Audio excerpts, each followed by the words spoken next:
What if I told you getting to paradise is a lot easier than you think? So Bimini sits just about 64 miles off the coast of Miami, and recently I had a chance to hop on the inaugural American Airlines flight from Miami to Bimini, and I just had to find out for myself, is this the easiest escape to paradise from the US? And most importantly, is it worth it? Run away with me, run away with Mel. Hi, I'm Melissa Rose Cooper, aka your baddie with news, and on this Runaway with Mel, I'm taking you to Bimini in the Bahamas, one of hundreds of islands that make up this beautiful country. So I'm going to talk to you about how I got there, what to do, where I stayed, things to eat, run down all the little things so that you can be prepared for your adventure too. Okay, so let's start out with how I got there. So like I said, I was on an inaugural flight with American Airlines from Miami to Bimini. And right now, this is the only direct flight from the US to Bimini that you can take. And it's so quick and super easy. So no sooner you get up, you're coming back down. It was to the point that everybody on the flight started to laugh when they were like, okay, prepare for landing, because it's like we just took off. It is only about 20 minutes, if that, right? The airport is very small, but it's still an international destination, so you gotta make sure that you have all your documents in order, and then you go. So the airport is in South Bimini, and if you're staying on the northern part of the island like I did, you have to take a ferry. So there's usually taxis outside of the airport that will take you to the dock to get the ferry, and then you'll see everybody hopping on the ferry, and it will take you to the northern part. So I stayed at Resorts World Bimini, and they actually have ferries that you can arrange that will take you directly there, right? So that is what I did. But on another visit that I went, I actually went just to the northern side. They have a location point, and you can easily hop into a car or a golf cart that you've reserved, and that will be able to take you around to the destination. That's another thing.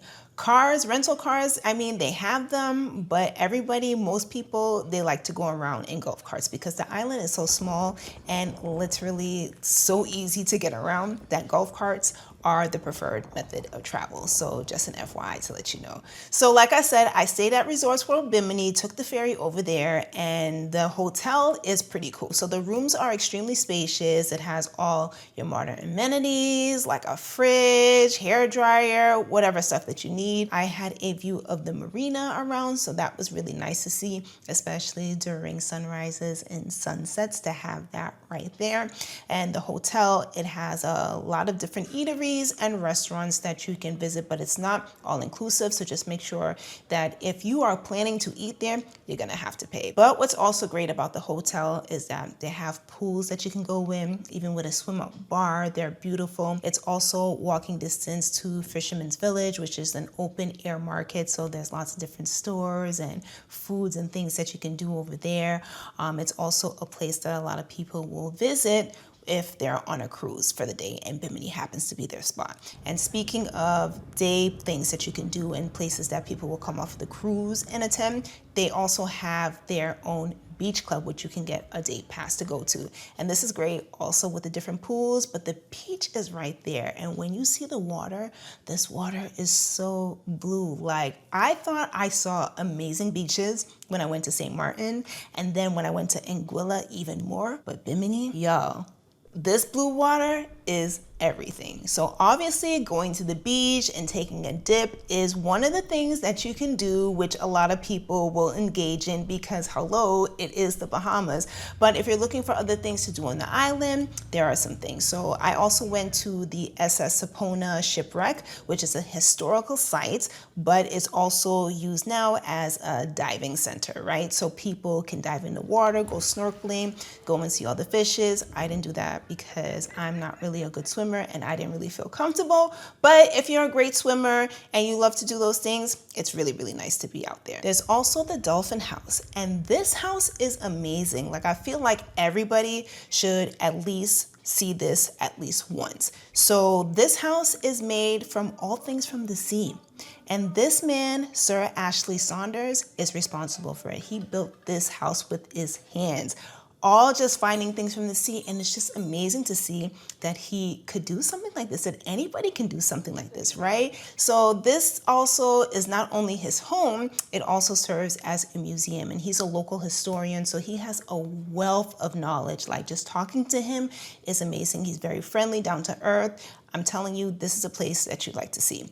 And not only is he a local historian and responsible for building this magnificent home, he's also the brother of the late Ansel Saunders, who was Martin Luther King's fisherman. Because what a lot of people do not know is that Martin Luther King, he spent some of his final days in Bimini just finding peace. And it's also where he wrote his final speech, "I've been to the mountaintop." So if you're a history buff or you just like to see something interesting like that, this is actually great to do, because you can actually go on the water that, you know, he went through, and where the spot where he actually wrote his final speech, it's like really, really cool. And the island, they love him so much. They literally talk about Martin Luther King all the time. He's very important to them and important to their culture. So it's just a great thing to see. And for me, I don't really consider myself a history buff, but just imagining that this man that has made such a difference and has impacted just about everybody's lives, future generations, to know that this is where, you know, he gathered a lot of his inspiration, just a wonderful feeling. There's also the Fountain of Youth that you can go to, and that was a spot that Ernest Hemingway like really loved as well. I actually went there. I said a little prayer. I asked for the spirits and the universe and the ancestors to bless me with some things. I think it's still a work in progress, but right now my skin is glowing and everything feels good. So I do believe it's on its way to work. Now, when it comes to nightlife, there are a couple of spots that you can hit up. I actually went to this bar and had some drinks and just really had a nice chill time with some people. But if you are looking for like a party vibe, then I wouldn't say you're gonna find that in Bimini, not like that anyway. Bimini is more for the person that wants to relax and just really enjoy vacation, because how many times have you gone somewhere and it's supposed to be your vacation, but you come back even more tired than when you left? Like, Bimini is gonna really set everything down and really give you that relaxation and that break that you need. And you're gonna have a time looking beautiful too. And now I need to touch on what to eat, because most importantly, y'all need to know conch is a thing in the Bahamas, okay? It's considered to be their national dish. They love conch with everything. Conch fritters, conch salad, cracked conch, whatever, right? So if you are into that kind of thing, conch is definitely something that I would recommend you trying. But other than that, seafood just really is big there. So I'm actually a meat eater. I love it.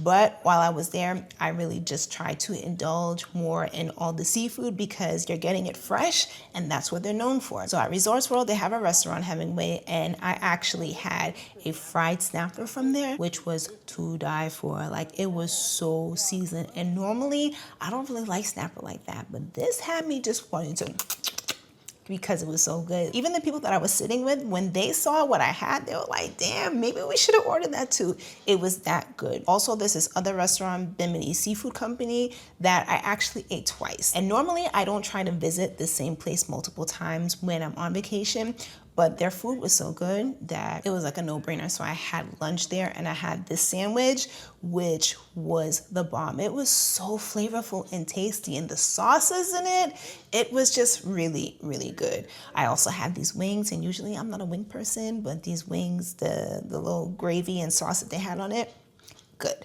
good, good, good. And then I went back for dinner and I had the grouper, and I had my sides of peas and rice and fried plantain, and everything was tasty, like no lie. So yeah, that is kind of like my roundup and experience in Bimini. It's really great for a quick weekend if you're hopping on the plane. Some people, they even do it during a day because it's so close to Miami. You can hop on a plane, be back. I know they also have boat trips that you can do. I can't speak on it because I did not do that. I did the flight, but I just wanted to put that out there in case you were looking for some other options. So yes, I hope you guys enjoyed this. Let me know your thoughts on it. If you have any questions, please drop them in the comments. And if this helped you out at all, please make sure to like and share this video so that other people can see it. And if you're into more travel things, food, culture, reviews on products that I actually use in my everyday life, please make sure to subscribe so that you do not miss out on anything I drop.